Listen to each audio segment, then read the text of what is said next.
I want to start with a question that I have never had anyone answer out loud in 30 years of doing this work. Here it is. Is it possible that you are the problem?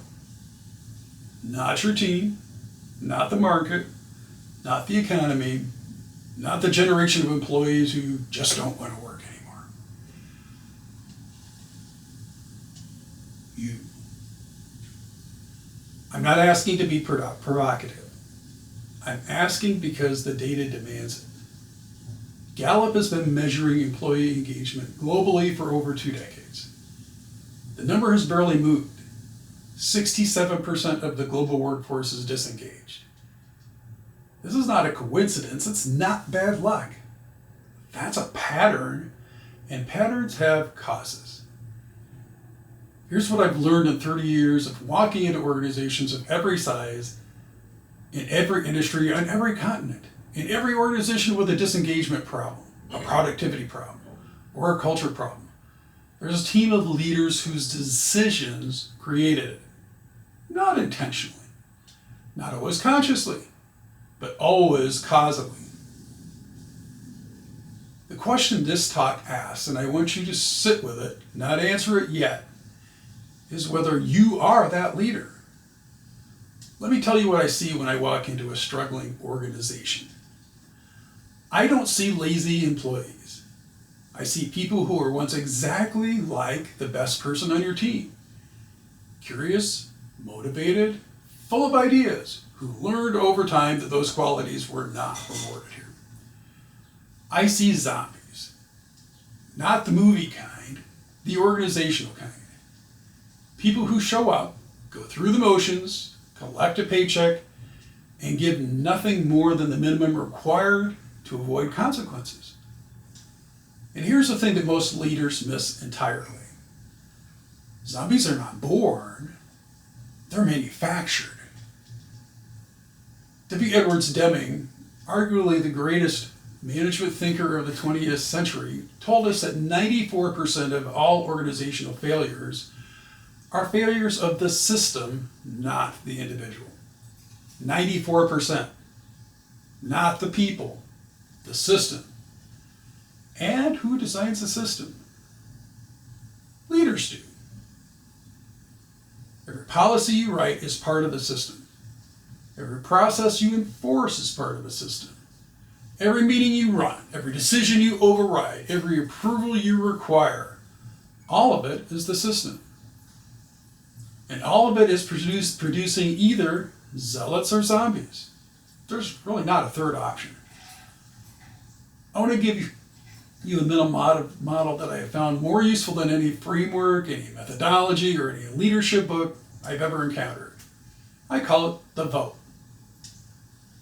Every interaction you have with your team is a vote. It's a lever that moves your people either up or down a 5-stage engagement scale, from fully disengaged zombie through the middle stages of zoner and zephyr, all the way up to the fully engaged zealot and perhaps the zealot leader. Every vote counts. Every interaction is a vote, and it's cast. And here's the part that most leaders find uncomfortable. There's no neutral ground. A micromanaged status update is a vote for zombies. A protected block of deep work time is a vote for zealots. A policy that says, if you're not at your desk, you're not working, is a vote for zombies. A conversation that says, I trust your judgment on this, bring me the outcome, not the process, is a vote for zealots. You cast votes hundreds of times every week, most of them without even realizing it. And here's what makes the vote so consequential. It's not just a single data point. Each vote deepens a belief system. 10 consecutive votes of micromanagement dismissal and control do not just make someone feel less engaged in the moment. They build a belief, a hardened, evidence-based conviction that their ideas have no value here, that their judgment is not trusted here, and that their effort is punished rather than rewarded. That belief is not a mood. It's a conclusion. And like trust, once it has been constructed through repeated negative experiences, No single positive vote can undo it.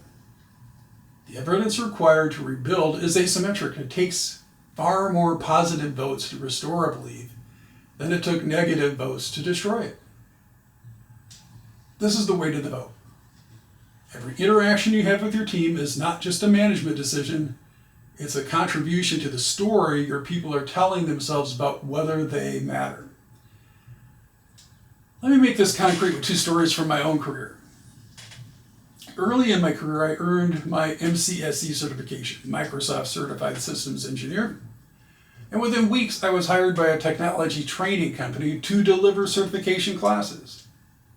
I was good at it. Students left prepared. Between classes, I would meet with the other instructors, comparing teaching approaches, sharing what was working, developing new courseware. It was exactly what a group of highly skilled professionals should be doing with their unstructured time. Then management issued a policy. Between classes, instructors were required to be at their desks, no speaking, no collaboration, no curriculum development, just presence. I've spent 30 years in organizations of every size and type, and I have never encountered a policy that more perfectly encapsulates the zombie factory in a single sentence. These were Microsoft certified instructors, people whose entire professional value was their ability to communicate complex technical concepts clearly and compellingly. Their collaboration was not a distraction from their work, it was their work. And was being shut down by a policy that could only have been written by someone who had never carefully thought about what they were actually selling. That policy was a vote. It said, "We do not trust you. We value your presence more than your output. We're watching." Every instructor in that building received that vote, and every one of them drew the correct conclusion.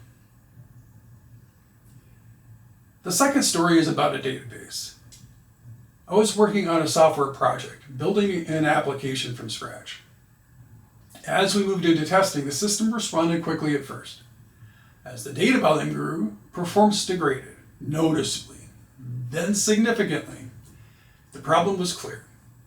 I had chosen the wrong database index. The application was performing a sequential scan on the entire database with each new record entered. The kind of defect is invisible when the database is empty. It reveals itself quickly as the data accumulates, and it compounds with every additional row.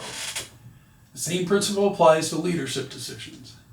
A bad policy, a bad process, a bad habit of micromanagement, these are invisible when the team is new and still running on the goodwill and enthusiasm. They reveal themselves as time accumulates, and they compound with every additional vote. By the time a leader notices the performance problem, the defect has been in the system for months, sometimes years.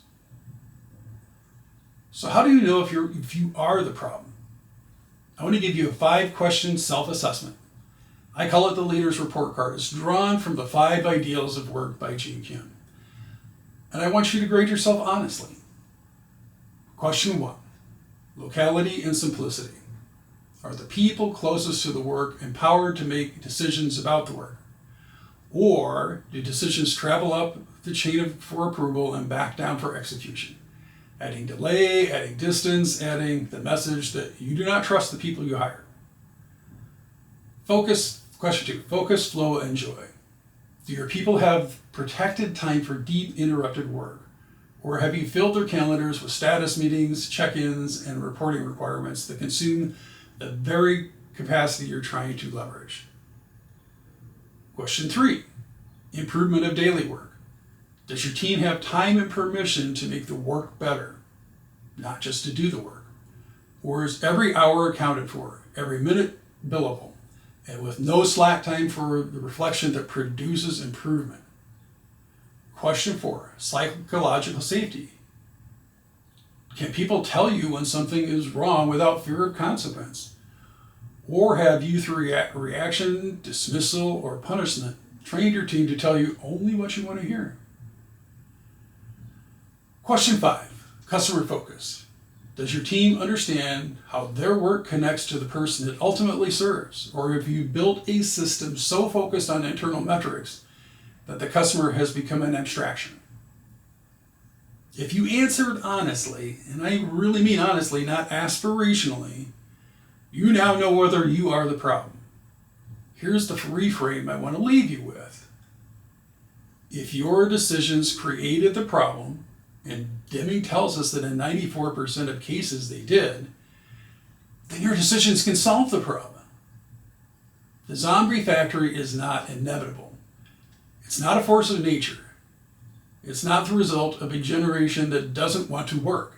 It's a choice, a series of votes cast over time that produced a predictable outcome. And every leader in this room has the authority to start voting differently today. Not next quarter, not after the next reorg, not after the engagement survey comes back. Today, a micromanaged status update is a vote for zombies. A protected block of deep work time is a vote for zealots. An approval change that requires 6 signatures is a vote for zombies. A conversation that says, I trust your judgment, bringing the outcome is a vote for zealots. A policy that monitors presence is a vote for zombies. A policy that measures contribution is a vote for zealots. You're casting these votes right now. The question is not whether you are voting, you're always voting. The question is, what are you voting for? Thank you.